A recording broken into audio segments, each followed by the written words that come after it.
Sir good morning sir అన్నాక నేను వెనక చూస్తున్నా.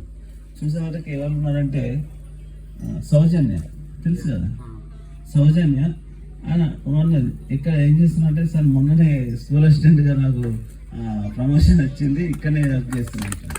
అంటే అటువంటి పిల్లలు ఈ వివిరావుపేటలో ఉన్నారు. ఓకేనా? కాబట్టి ప్రతి సందర్భంలో కూడా మీకు ఏం చెప్తానంటే ఇటువంటి 2007-8 బ్యాచ్ అంటే దాదాపుగా మీకు 16 సంవత్సరాలు అయింది. కొందరు తండ్రులేళ్ళు, కొందరు తాతలేళ్ళు వచ్చు.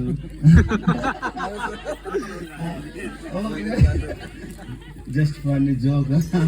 ఓకేనా? అన్ని జరుగుతుంటాయి, కాలానుగుణంగా మనం జరుగుతుంటాయి.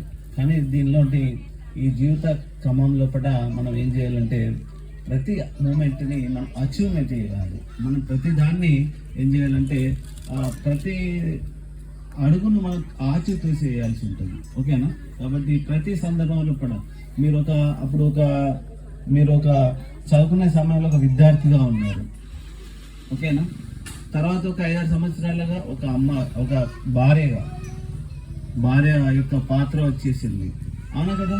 తర్వాత ఇంకొక 5 సంవత్సరాలకు ఒక తల్లిగా వచ్చింది, తల్లిదండ్రులు మీరందరూ. ఓకేనా? ఇంకొక 5-10 సంవత్సరాల తర్వాత మీరు తాతలు అవుతారు. అంటే ప్రతి ఒక్క సందర్భాన్ని మనం ఎంజాయ్ చేస్తుండాలి. కాబట్టి మీకు చెప్తున్నా ఏంటంటే మనకు త్రిబుల్ ఈ అంటే ఫస్ట్ ఎంజాయ్మెంట్. ప్రతి మూమెంట్ ఎంజాయ్మెంట్ చేయాలి. ఓకేనా? తర్వాత నెక్స్ట్ సెకండ్ అంటే మనకు ఎంపవర్మెంట్. ప్రతి వాళ్ళు ఏదో ఒక పని చేయాలి, ఏదో ఒక పని. మనం ఇంటికాడ ఉన్నప్పుడు అబ్బాయిలు మాత్రం ఎస్పెషల్, ఎందుకంటే నీకు పని చేయకుంటే ఒక ఇంటికాడ ప్రాబ్లం వస్తుంది, తెలిసే కదా. కాబట్టి ఒక ఫోర్స్ ఉంటుంది, ఆ ఫోర్స్ కోసం మనం వర్క్ చేయాలి. ఎంపవర్మెంట్ ఖచ్చితంగా చేయాలి, ప్రతి వర్క్ చేయాలి. వర్క్గా తిరగద్దు నాన్న, ఏదన్నా ఒకటి సెటిల్మెంట్ కావాలి. ఇప్పుడు దాదాపు మీకు ఇప్పుడు 30-31 ఇయర్స్ అవుతుంటాయి. కాబట్టి దాదాపుగా సెటిల్మెంట్ అయి ఉంటుంది. ఇంకా కాకుంటే ఖచ్చితంగా మీరు ఏదో ఒక వర్క్ చేయండి, మీ పిల్లలకు మంచి భవిష్యత్తు ఇవ్వండి. ఓకేనా? మీ భార్యను మంచి చూసుకోండి. ఓకేనా? మీ తల్లిదండ్రులు మంచి చూసుకోండి. ఓకేనా? ఈ విధంగా ఉండండి. ఏంటిది ఎంపవర్మెంట్. థర్డ్ వన్ ఏంటిదంటే ఎడ్యుకేట్ చేయాలి. అసలు మీరు ఏంటంటే ఈ కాలంలో కూడా నేను గమనించింది ఏంటంటే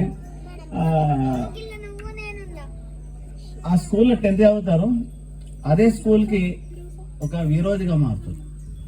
అంటే ఎట్లా అంటే ఆ స్కూల్లో చేయడానికి పనులు చేస్తుంటారు. జరుగుతున్నాయా లేవు వాస్తవంగా, అవునా కదా? కాబట్టి అటువంటి వాళ్ళని మీరు ఏం చేయాలి? ఎడ్యుకేట్ చేయాలి. అదే నాన్న అది మన స్కూలు, మన పాఠశాల, దాన్ని కాపాడుకోవాలి, మనం దాన్ని ఉండాలి. ఎందుకంటే మిమ్మల్ని చూసి ఇప్పుడు చదువుతున్న 9th, 10th పిల్లలు ఉంటారు కదా, వాళ్ళని మీరు మోరల్గా సపోర్ట్ ఇవ్వాలి. ఓకేనా? అక్కడికి వెళ్ళాలి, అలా ఎడ్యుకేట్ చేయాలి. మేము ఇట్లా ఉన్నాము, ఈ పరిస్థితులు ఇట్లున్నాము. ఒక కమిటీకి ఏర్పడండి. ప్రతి సంవత్సరం ఒక 2-3 సార్లు మీ మన స్కూల్కి వెళ్ళండి. ఓకేనా? స్కూల్కి వెళ్ళిన తర్వాత అక్కడ ఏమైనా ప్రాబ్లమ్స్ ఉన్నాయో తెలుసుకోండి.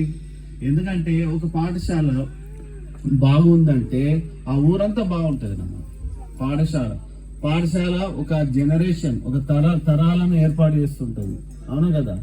కాబట్టి ఖచ్చితంగా మీరు వేయాల్సింది ఏంటంటే మీరు ఒక వెల్ ఎడ్యుకేషన్లో ఉన్నారు, మీరు సెట్ అయి ఉన్నారు. కాబట్టి మన పాఠశాలను కాపాడుకోవాలి. పాఠశాలను కాపాడుకుంటే అయితే మీరు ఖచ్చితంగా మంచి భవిష్యత్తు వాళ్ళ పిల్లలకి ఇచ్చిన వాళ్ళు అయితే మీకు కూడా ఒక సెల్ఫ్ సాటిస్ఫాక్షన్ అనేది ఉంటుంది. ఓకేనా? స్కూల్ కూడా పట్టించుకోండి. ఇక తర్వాత నా విషయానికి వచ్చినట్టయితే మీకు తెలుసు కదా, ఏంటి నాకేది మర్చిపోయినా ఎక్కువ ఏంద్రా ఓకే. అంటే నేను దాదాపుగా మనం చూసినట్టయితే నాకు అప్పుడే 2005లో జాబ్ వచ్చింది కదా. 2005లో మనం 2006-7 ప్రైవేట్ స్కూల్లో కూడా అప్పుడు ఫిజికల్ అని చెప్పడాలంటే చాలా మంది అసలు రైకల్ మండలి లేకపోతుండే. అప్పుడు ఇటుకల్లో ఏం చేస్తున్నాం అంటే స్పెషల్ క్లాస్ 8 గంటలకు వచ్చి క్లాస్ చెప్తుంటే వాళ్ళకి నేను చెప్పాను, నాకు జాబ్